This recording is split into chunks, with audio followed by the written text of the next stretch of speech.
windmills. Now you see straight ahead out there, you see those lines? Yeah. Those are windmills. Yeah. And that mountain there is Grants. It's about 60 miles from here. Wow. Now you've been here for a while, have you ever heard of Cabazon Peak? No. Straight ahead there through that valley, the last mountain you see, the last big mountain there is Cabazon Peak, and it's about a 7,000 foot peak, but it's absolutely gorgeous out there. And we also have this side of the river, that's the Rio Puerco River, and it only gets wet when it rains in Jemez or in Cuba or northeast or like that. But we've got some water in it. And this side of the river is BLM and private land. That side of the river is Indian reservation. Oh, wow.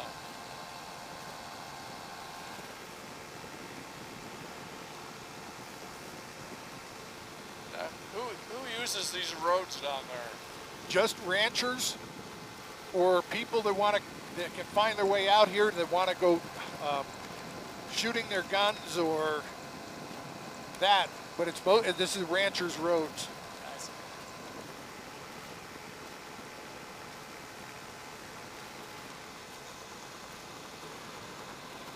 You'll see some trails along here that are one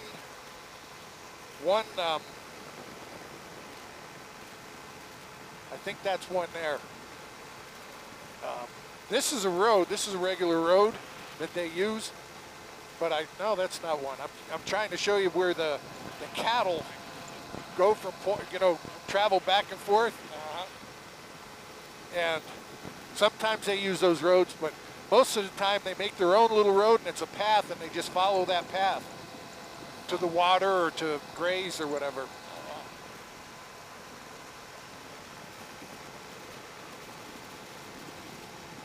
Now, John, there's no place that I'm flying at any time today while you're here that I can't land safely.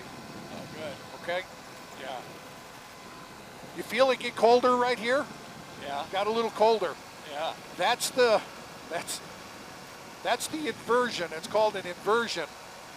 And what's happening is that there's cold air down here, and the hot air is sitting up here, and it's waiting. The cold air is waiting to climb when the sun heats this ground over here. That's why Albuquerque is so famous, because they have that inversion during the balloon fiesta.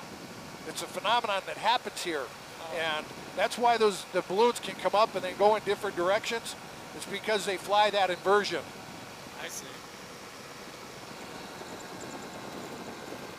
I think probably at last 8 or 9 years, the balloons have come right over our back porch. Wow. Yeah, it's something. Yeah. Then they go north or south. Uh-huh.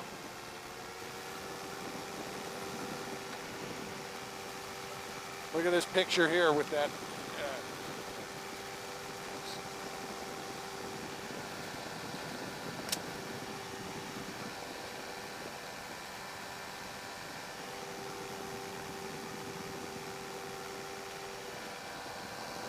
Look at this over here. Doesn't that remind you of Monument Valley? It does. How about this over here? Remind you about, isn't that pretty? Yep. I would have never known that it was this pretty out here had I not gotten in my plane and flew out here. It's gorgeous. Oh, it's just amazing.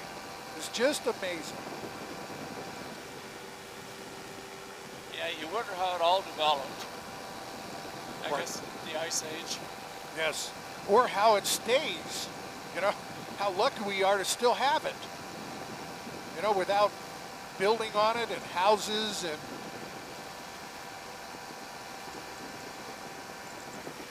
That's why every time I come up and I fly this area, it's still an amazement to me. Yeah. Just the beauty is just absolutely gorgeous.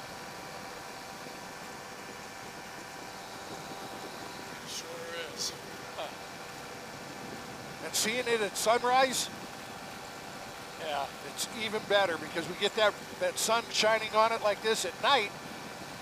The west side, the east side of the town is pretty, but in the morning, this is perfect.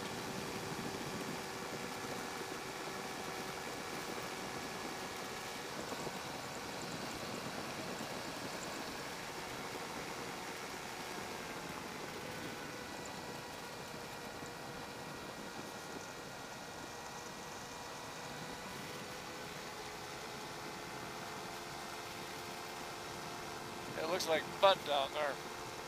Looks like what? Mud. Yeah. You comfortable? Yep, I am. How about cold? Not too bad. I got my hands in the inside here, so I'm getting warm. Well, again, if you want to put them behind my seat or in front of my seat, I'll warm them up. No, I got it. Okay. But I don't think I want to drive it. Okay. I was going to ask you if you wanted to fly it, but sit back and enjoy the ride. Yeah, that's what I'd like to do. Yeah. Put your seats in the upright position, trays in the whatever it is. Sit back. You want a cocktail? Yeah. That's all I need.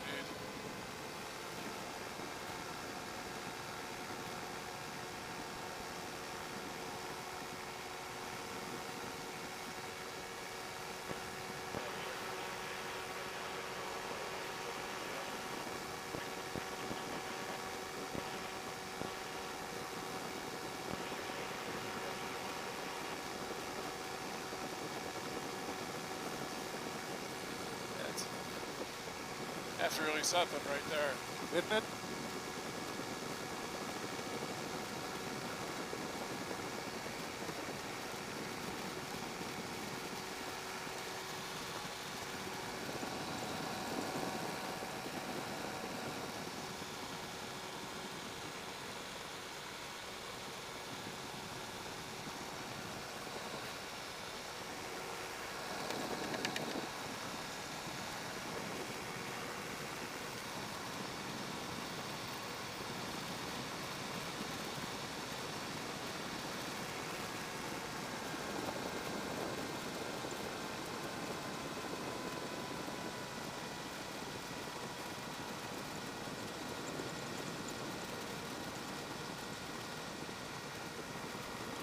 Look at that going out straight ahead.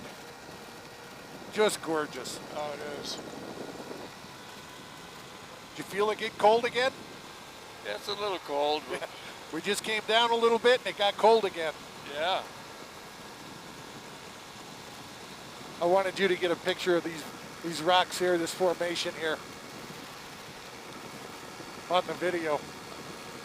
Oh, yeah.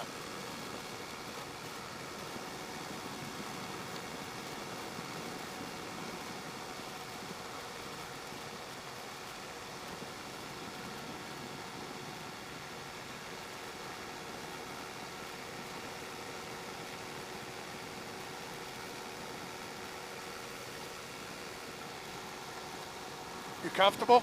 Yeah, I lost my foot. I'll grab it.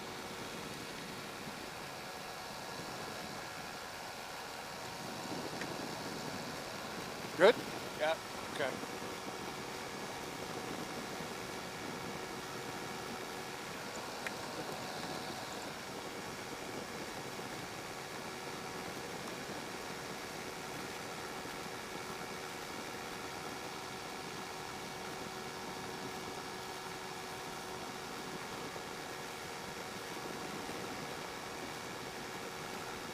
Can you imagine living out here and having that view? Yeah. That's $1 million view. It is. How come the YouTube is in 17-minute segments? It's not what?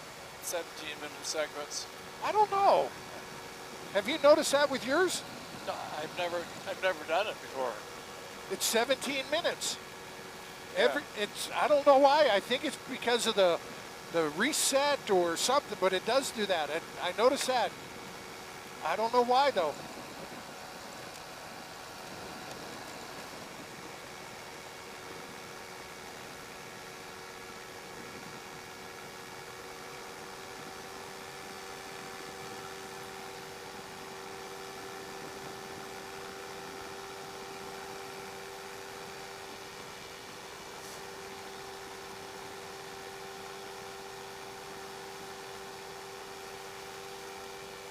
This would be pretty neat if you're over Africa and you watch all the wildebeest and all the wild animals. Have you been there? No. That's what it would be like, I wonder. Yeah.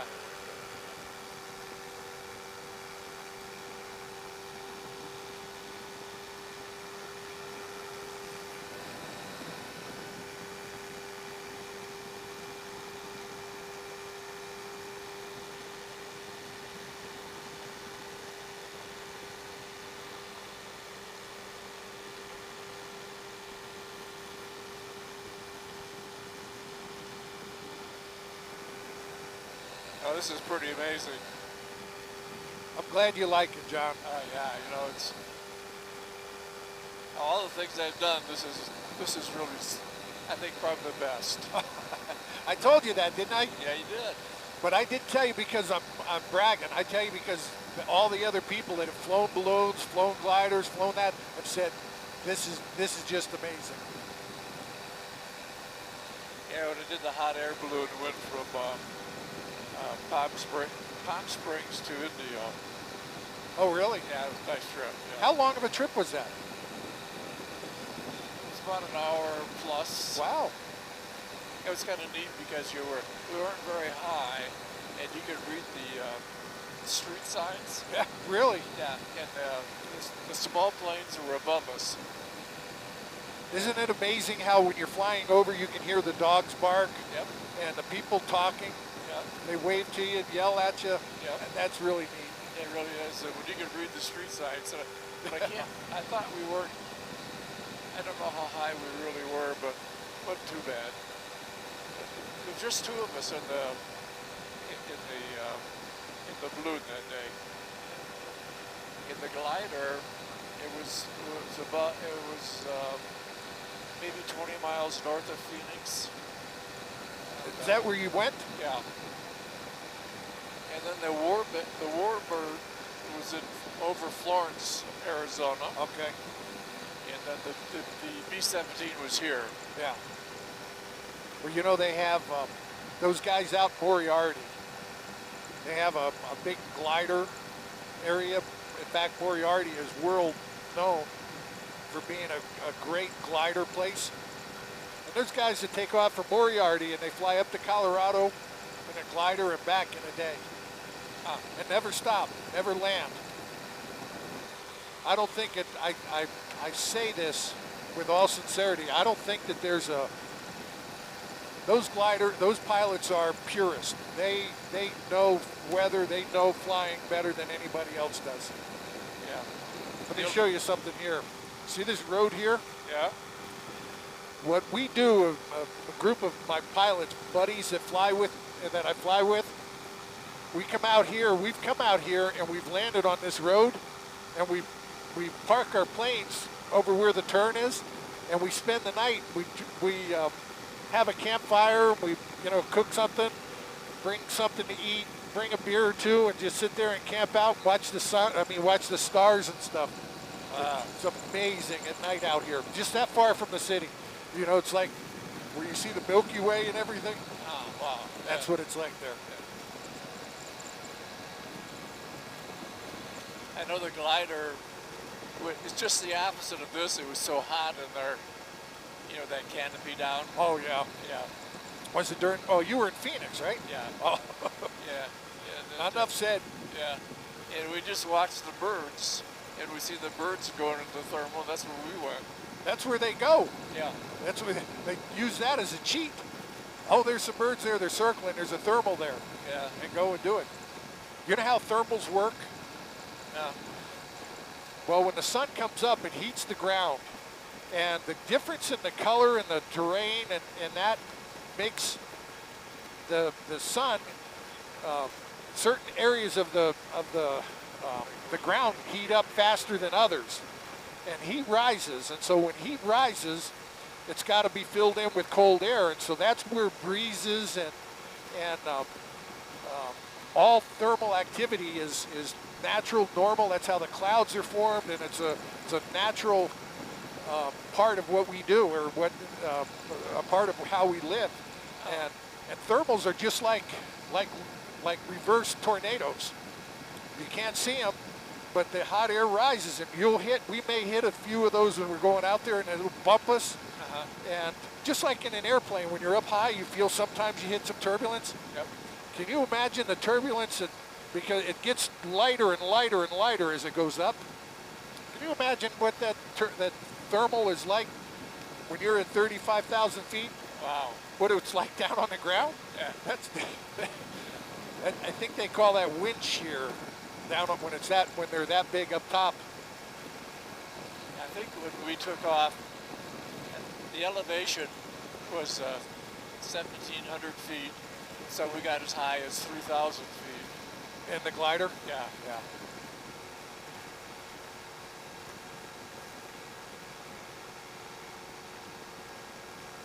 Now, do you see, we were pretty high back there.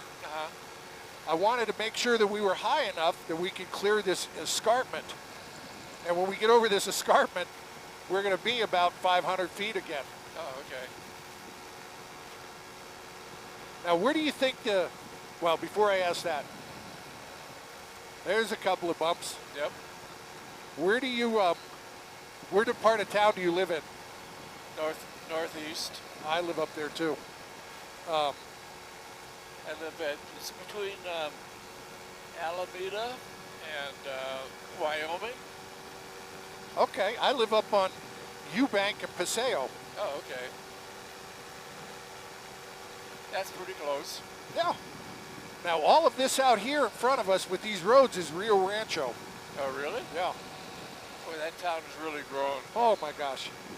I remember, I told you I grew up in New Jersey.